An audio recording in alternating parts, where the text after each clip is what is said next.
فرمایا اللہ کے اس عذاب سے بچو، اس عذاب سے بچو جو عذاب صرف معاشرے کے اندر، سوسائٹی کے اندر،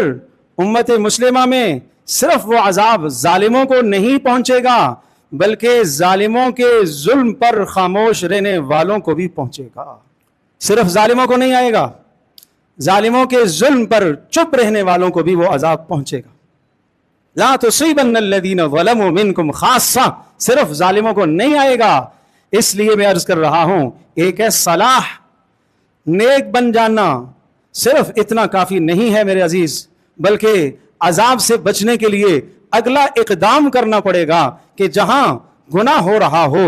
ظلم ہو رہا ہو، زیادتی ہو رہی ہے، اس گناہ کو گناہ کہنا، اس ظلم کو ظلم سمجھنا، اس ظلم کے خلاف آواز اٹھانا، اس ظلم کے خلاف حسب استطاعت اپنی آواز کو بلند کرنا۔ اگر یہ کرتے رہیں گے تو عذاب سے بچ سکو گے، ورنہ امت پر جو عذاب آئے گا اس عذاب میں صالح اعمال صالحہ کرنے والے بھی مبتلا